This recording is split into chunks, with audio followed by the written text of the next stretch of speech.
I am sure it's all going to be doom and gloom later on tonight when Scotland play Denmark in the World Cup qualifier. So let's start the day with at least a little bit of good news, and that is that some of the victims from the historical sex abuse case against Celtic have received settlements totaling more than £1 million. Welcome back, guys, to Fog Football. So bit of a serious video here and an update on the victims of the historical sexual abuse at the hands of Celtic boys clubs. Now listen, money doesn't make up for this, of course it doesn't, but at least it's some form of compensation. So yeah, let's just get into it here. Reading from the BBC article, just gonna read the article here so that we're not getting anything mixed up and that we're reporting what's actually been said. So yeah, let's get into it.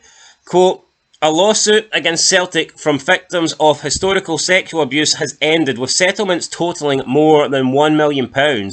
The combined payout has been shared by 24 former Celtic boys club players, with 3 further cases to be continued individually. Settlement terms have not been disclosed, but Thompson's solicitors confirmed that it was a 7-figure sum.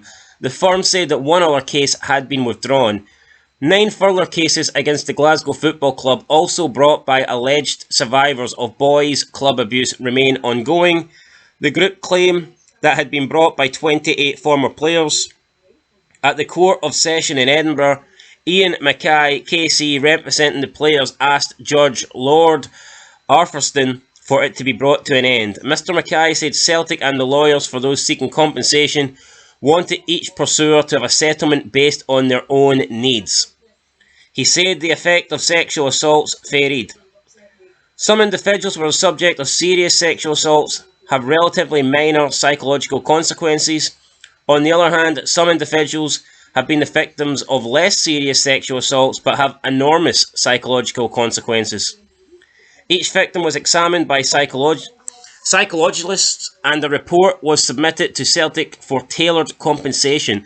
The abuse was carried out by James Torbett and Frank Kearney, who were later convicted of sex offences against young people at the boys' club.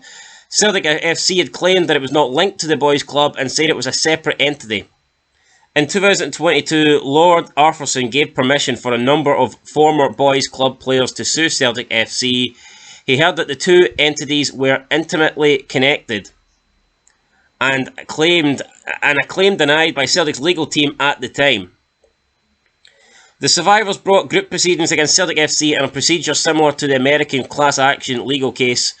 Laura Connor, a partner at Thompson, said, our clients have acted with resolute dignity throughout. At long last, they have achieved success and can take this compensation as confirmation that the Celtic Boys Club was indeed inextricably linked to Celtic Football Club. Celtic said it was very sorry that these offences took place at Celtic Boys Club. It said it took the abuse extremely seriously because of the historic contact between the two organisations. Lord Arthurson said the court acknowledged that the case involved the suffering of many individuals and the related criminal conduct of others. However, he said the proceedings had to focus on matters of fact and law to reach a conclusion. He thanked the lawyers for their work and brought the proceedings to an end. End of quote. So that is what the article says. So what, in total, I think that in total now that's 24 that have been paid out, and there's 3 further cases to be continued individually. So yeah, I mean, it's quite a lot. At least we're getting some more victims here, getting a payout, getting some compensation for the, historic abuse and the horrific abuse that they have suffered. And money doesn't really make up for it, but I guess it's better than nothing. I mean, if something bad happens to you, I think you even if money can't make up for it, it is better than nothing. It's better to receive some form of compensation. And of course, it's not just money. I think there's other forms of compensation that probably are actually more meaningful than money, like seeing your abuser get sent to jail.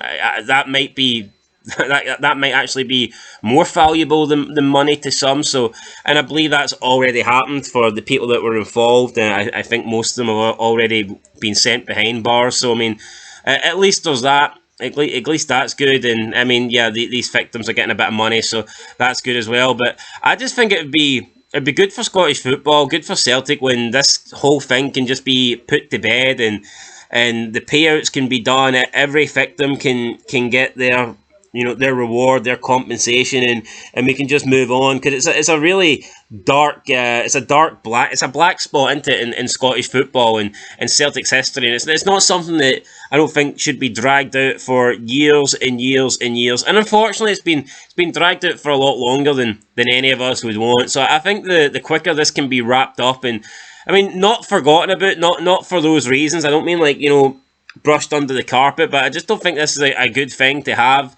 We need to acknowledge that what happened was wrong, but I don't think it's something that we should be dwelling on. So hopefully the sooner this is all, over and done with, and the victims get their compensation money, we can just, move on and talk about football and talk about incidents on the pitch, and not incidents that unfortunately happened, off the pitch and backstage and in locker rooms and stuff like that. So yeah, anyway guys, that is it. We'll see what happens. There's still a few more settlements to go.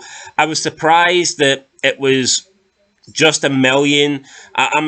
Yeah, that seems like a low amount. I don't know if it's $1 million between the 24, or maybe closer to $1 million for each person in the 24, even though I feel like that is unlikely. I think it's more likely to be the former than the latter. I think that the 1 million, it was just over 1 million. I believe that's probably more likely to be spread out shared out even among the 24 victims. And it doesn't seem like a lot, but then again, who can really put a price on something like that? It's difficult to really determine how much you should get, or how much you need, or how much.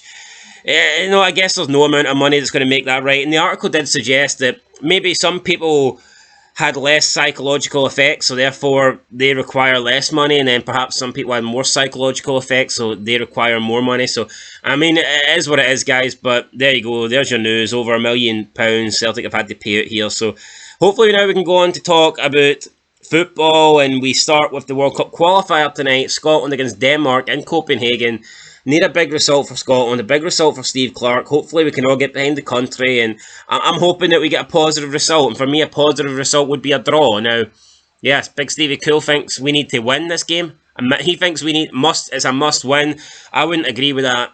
I still stand by it. I think if you offered me, I know, if you offered me 2 draws away against Denmark and Greece, I'd take that 100%. And I would just have to fancy our chances of getting the job done at Hampden. So yeah, if we can get a draw away against Denmark, I'll consider that a very good result. But looking forward to it. Although I do have work, probably miss the second half, might see the first half, but I don't care. I'll happily miss the game if Scotland pick up a point, or even better if Scotland pick up all 3. But we'll have to wait and see. Anyway guys, that's it. Till next time. Peace.